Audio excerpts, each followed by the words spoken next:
Welcome to my workshop, Connecting Through Creating. This is a practice of praying on paper. It is an opportunity to reach out to God when we don't have any words. We use the principles of art, of drawing, of crafting, in order to reach out to God on behalf of ourselves or other people. Before we get started, I want to acknowledge two books that helped me tremendously in creating this practice. One is called Praying in Color by Sybil Macbeth. The other is called Writing in the Margins by Lisa Nichols Hickman. Both are excellent resources if you would like to continue practicing this at home. Let me give you a quick introduction. I took drawing in junior high, and I discovered the process of cross-hatching. Cross-hatching is drawing 3 lines vertically, then 3 lines horizontally. If you continue this pattern, eventually you'll be able to fill an entire space with textures and shadings. I became fascinated with this process. I loved the way that it added depth to my doodles. By the time I was in high school, I had found quite a few other doodling techniques, including a curlicue, dots,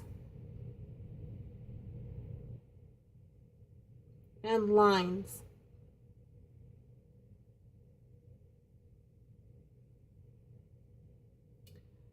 I even found other items that I'm not even sure what to call them.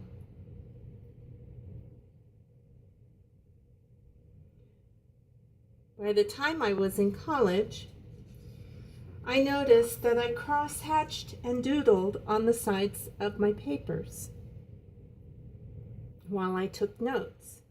I rarely looked up except to copy notes from the board. I found that I could focus more on listening because the part of my brain that wanted to fill in blanks or create was occupied. I tried to stop after a professor had said something to me, but I found that I retained more information while I doodled. This practice has become quite popular.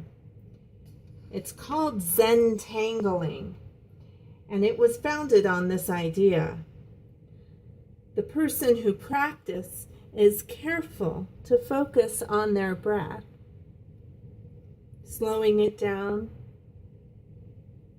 as they examine their tools in action, looking for places where the pen wants to meet the paper.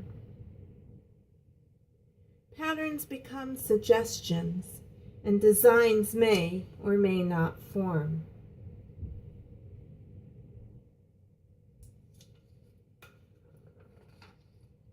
Biblically, the first thing that we learn about God is that God created.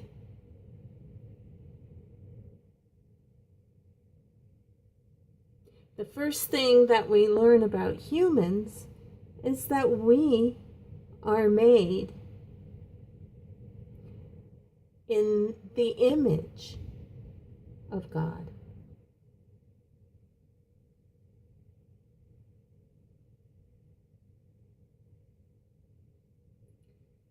In other words, we are created to create.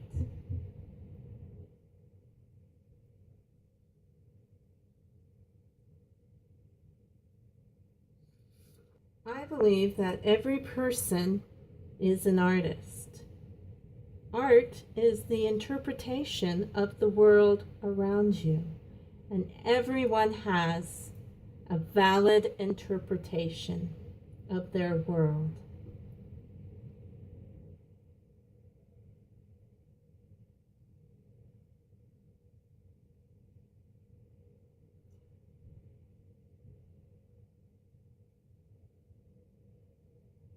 Now, not everybody can draw a picture of a dog and have it look like a dog.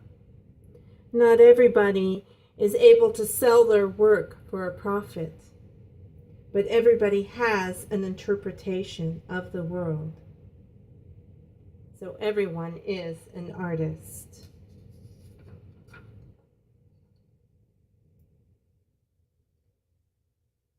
When you are praying in color, there are no erasing opportunities. You do not erase because there are no mistakes, only unplanned creation. A line may accidentally turn into something that you were not planning. But if that happens, it is up to the artist to adapt, not the pen and not the paper. As you play with this practice, if you think about how God is the artist and that we are the creator, you may come up with some new revelations. We may not always become what was first envisioned for us, but if we allow the Creator to work with us, we can still become a beautiful work.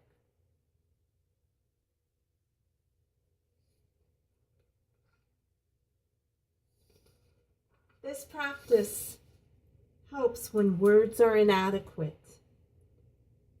God knows and understands the need that we are unable to articulate and is willing and able to meet us here. This is not a craft activity. This practice requires quietness to focus on God. Perhaps the process of creating will help you to understand an aspect of God that you had not recognized before.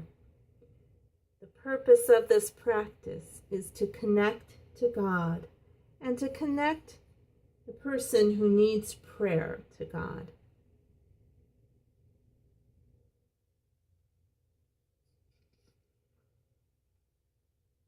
Let's take a look at our tools. We have pens, colored pencils, markers. I like to use a gel pen. And of course, paper. Praying for others. This practice is usually about an hour long if you have a group of about 5 or 6 people. The practice and the time can be adjusted as the size of the group changes. If you are alone, remember to give yourself 5 minutes at the beginning and at the end of the practice, and about 3 minutes for each person that you would like to pray for. So let us begin. Let's start by building a visual vocabulary. We can start with shapes. We could do circles or hearts, squares or rectangles, or just parallelograms. I like clouds and amoebas as well. Let's also think about ways to embellish our shapes. Of course, there's cross-hatching. But we could also do curlicues, dots. We could do bubbles.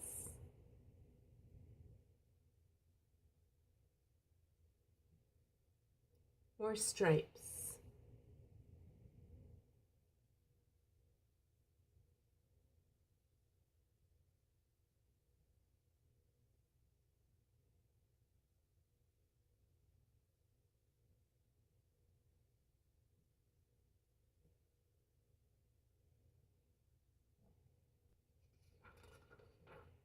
Now take a moment to think about the names that we have for God. I always think of God as our creator. That's how God presents God to me the most. But God can also be the healer, the shepherd,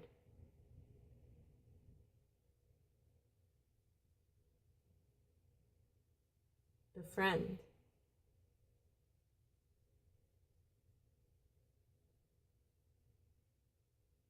If you're having trouble thinking about the name for God that you would like to reach out to, think about the adjectives that you might use for God. God is gracious, loving. God is eternal.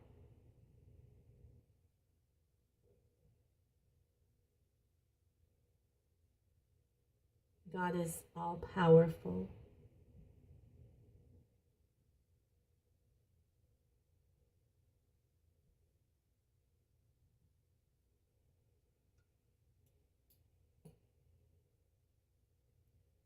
As those names are circling in your head, let us begin our practice. Take a moment, just a moment, to take a breath. Breathe in and breathe out.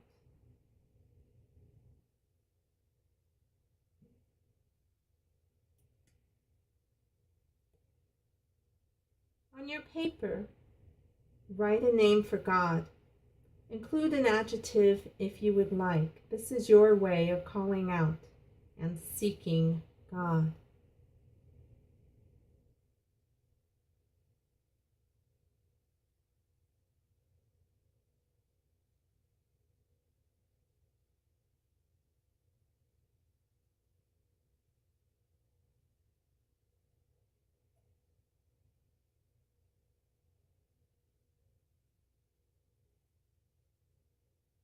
Ask God to be present. Trust that God will meet you. If words come, if verses come, use them in your heart. If they do not come, remember that God knows your heart and all that lies within. Use a shape to concentrate on God. Though God is never enclosed completely, the shape may help you to focus on this aspect of God.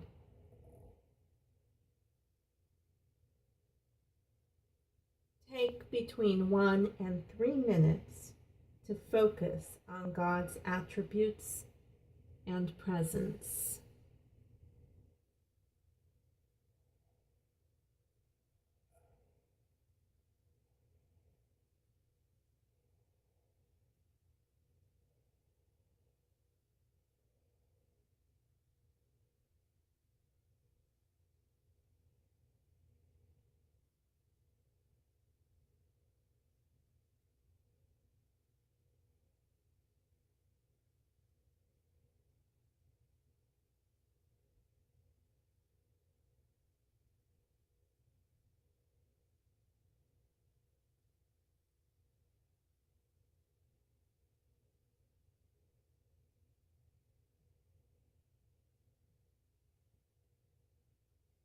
When you are ready and completely present, call out the name of someone for whom you are praying. If you are in a group, give 1 or 2 sentences why you are praying for this person. This could be a way for you to be with them in your heart, even if you cannot be there in person. Set your timer for 3 minutes.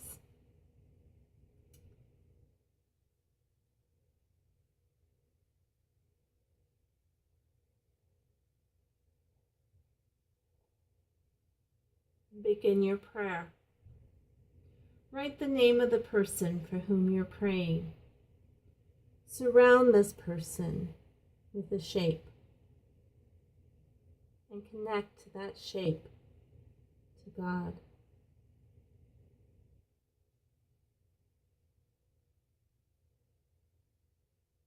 Remember to breathe and to be sensitive to the Spirit.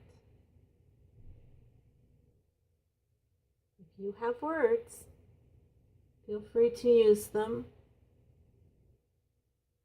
If not, trust in God.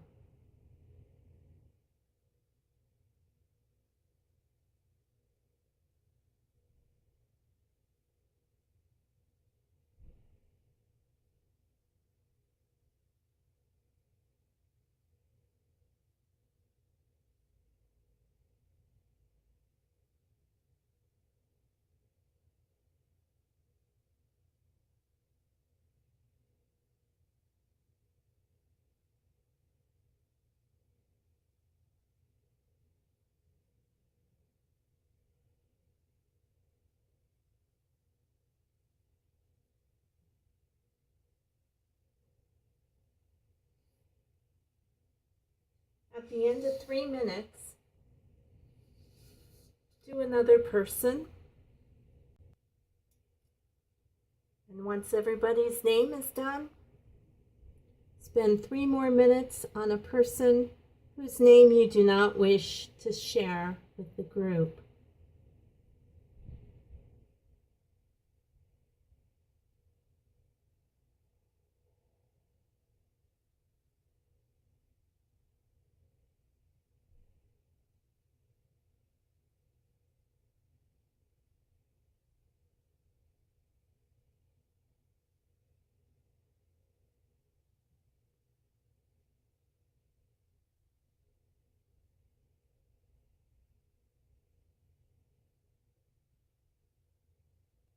When you are finished, take a moment to thank God for being present and for listening to your heart and for loving those for whom you have prayed. Take your paper with you. Hold on to it. It'll remind you to pray for these people throughout the day or throughout the week. When you are comfortable, recycle the paper and start with a new prayer. Thank you very much for sharing this time with me. I hope you've enjoyed this practice and will be able to use it in your own prayer time.